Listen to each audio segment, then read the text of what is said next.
आज Doubtnut app download करें। Doubtnut पर अपने सभी गणित, रसायन विज्ञान, भौतिक विज्ञान और जीव विज्ञान के डाउट्स का करो सफाया।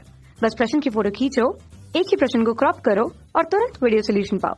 अभी डाउनलोड करें। हेलो एवरीवन, हमें क्वेश्चन दिया हुआ है यदि alpha plus under root of beta और alpha minus under root of beta समीकरण x square plus p x plus q equal to 0 के मूल हैं, जहां अल्फा बीटा पी तथा क्यू वास्तविक हैं, तब p square minus 4q into p square x square plus 4p x minus के 16q इक्वल टू 0 के मूल हैं। तो देखो, हम जानते हैं कि अगर कोई समीकरण हमें दी हुई है a x square plus b x plus c equal to 0 और अगर इसके मूल हमारे अल्फा हैं और बीटा हैं, तब जो मूलों का योग होता है alpha plus beta equal to होता है माइनस के बी बाई ए, और जो मूलों का गुणनफल होता है alpha into beta equal to होता है सी बाई ए। तो यहां से जो हमें समीकरण दी हुई है x square plus p x plus q equal to 0, तो इसके जो मूल दिए हुए हैं वो alpha plus under root of beta और दूसरा मूल अल्फा माइनस के अंडर रूट ऑफ बीटा। तो इन मूलों का योग बेसिकली क्या मिलेगा, 2 अल्फा इक्वल टू माइनस के पी, और मूलों का गुणनफल यानी alpha plus under root of beta multiplied with alpha minus के under root of beta equal to q. यहाँ पर हमारी प्रॉपर्टी यूज हो गई a plus b into a minus b. तो हम जानते हैं चूंकि a plus b multiplied with a minus b equal to क्या होता है, a स्क्वायर माइनस के b स्क्वायर होता है। तो बेसिकली हम इसको क्या बोल सकते हैं कि अल्फा स्क्वायर माइनस के बीटा इक्वल टू क्यू हो जाएगा, और यहां से बेसिकली हमें 2 अल्फा की जगह माइनस के p मिल गया, यानी अल्फा इक्वल टू माइनस के p बाई 2 मिल जाएगा। ठीक, ये चीज मिल गई हमें।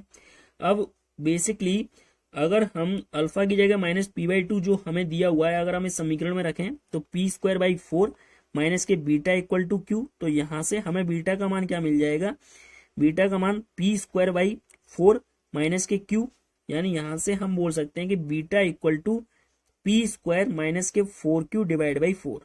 ये चीज मिल जाएगी हमें। अब जो हमें समीकरण दी हुई है वो दी हुई है पी स्क्वायर माइनस के 4q multiplied with p square x square plus p square minus के q square into 4p x minus के 16q इक्वल टू 0। तो इनके मूल सपोज करो कि मैंने x1 और x2 मान लिए। ठीक है, तो जो मूलों का योग होगा x1 प्लस x2 बेसिकली क्या होगा, वो माइनस के b बाई ये होता है। तो यहां से हम कह सकते हैं कि माइनस के 4p into p square minus के क्यू स्क्वायर डिवाइड बाई हमें क्या मिल जाएगा, P square multiplied with p square minus के क्यू स्क्वायर, नहीं सॉरी ये हमारा 4q था। ठीक है, पी स्क्वायर माइनस के 4q था, ये हमारा क्यू स्क्वायर नहीं था, पी स्क्वायर माइनस के 4q था। ठीक है, तो ये पी स्क्वायर माइनस के 4q, तो ये तो आपस में एक दूसरे से कैंसिल हो ही जाएंगे, और यहाँ पर हमें माइनस के 4 अपॉन पी मिलेगा। तो जैसे कि p का मान माइनस के 2 अल्फा था, तो यहां से हम बोल सकते हैं कि हमें 2 अपॉन अल्फा मिलेगा। अब एक बार हम मूलों का गुणनफल निकाल लेते हैं, x1 x2 equal to c by a, यानी माइनस के 16 times into q upon p square multiplied with p square minus के 4q। ठीक है, तो बेसिकली यहां से हम बोलें तो माइनस के 4q upon p square into p square minus के 4q डिवाइड बाई 4 ये बोल सकते हैं। इसका मान हमारे पास क्या है, बीटा है। ठीक है, तो माइनस के 4q upon p square into beta. ठीक है, ये हमारा पास बीटा हो गया।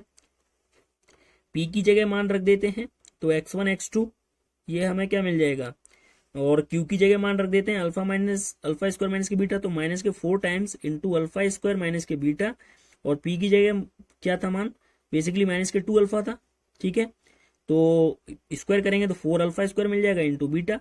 तो यहां से हम इसको सॉल्व करें तो हमें बेसिकली मिल जाएगा minus of alpha square minus के beta divide by alpha square beta. तो ये मूलों का गुणनफल होगा। अब देखो, हम ऑप्शन से चेक करें तो सबसे पहली बात जो अगर ऐसे मूल होते हैं कि a plus under root b और फिर दूसरा मूल अपने आप a minus under root b होगा, कब, यदि अंडर रूट बी हमारी अपरमेय संख्या है, यानी अपरमेय मूल सदैव युग्म में होते हैं। ठीक है, तो अगर हम ऑप्शन को देखें तो देखो 1 upon alpha plus 1 upon under root beta, फिर दूसरा मूल है 1 upon alpha minus 1 upon under root beta, तो ये हो सकता है। अब इसको हम चेक कर लेते हैं कि क्या मूलों का योग यानी 1 upon alpha plus 1 upon under root beta plus 1 upon alpha minus के 1 अपॉन अंडर रूट बीटा, तो मूलों का योग हमें 2 अपॉन अल्फा मिल रहा है, बिल्कुल, तो ये हमारा ऑप्शन करेक्ट हो सकता है। मल्टीप्लाई करके देख लेते हैं, मल्टीप्लाई करेंगे तो हमें क्या मिलेगा, तो basically 1 upon alpha square minus के 1 अपॉन बीटा, ये मिल जाएगा। क्यों? क्योंकि हम जानते हैं कि a plus b into a minus b क्या होता है, a plus b into a minus b basically a square minus के बी स्क्वायर होता है। तो यहां से हम इसको सॉल्व करें तो बेसिकली बीटा, ठीक है, बीटा इंटू यहां से alpha square beta log common लेंगे तो बीटा माइनस के alpha square upon alpha square beta, तो यहां से माइनस कॉमन ले लेते हैं तो अल्फा स्क्वायर माइनस के beta upon alpha square beta, यानी मूलों का गुणनफल भी हमें सेम मिल रहा है, तो option A is the right answer. अब ऑप्शन बी के बारे में एक बार नजर डालेंगे तो 1 upon under root of alpha plus 1 upon beta और 1 upon under root of alpha minus के 1 अपॉन बीटा, तो क्या हमें मूलों का योग बेसिकली 2 अपॉन अल्फा मिल रहा है? नहीं, हमें और किसी भी केस में मूलों का योग 2 अपॉन अल्फा नहीं मिल रहा, इसलिए option A is the right answer. Thank you. कक्षा 6वीं से 12वीं से लेकर नीट, IIT, JEE वो एडवांस के लेवल तक 1 करोड़ से ज्यादा छात्रों का भरोसा। आज ही डाउनलोड करें डाउटनेट ऐप या व्हाट्सएप करें अपने सारे डाउट्स 8400 400 400 पर।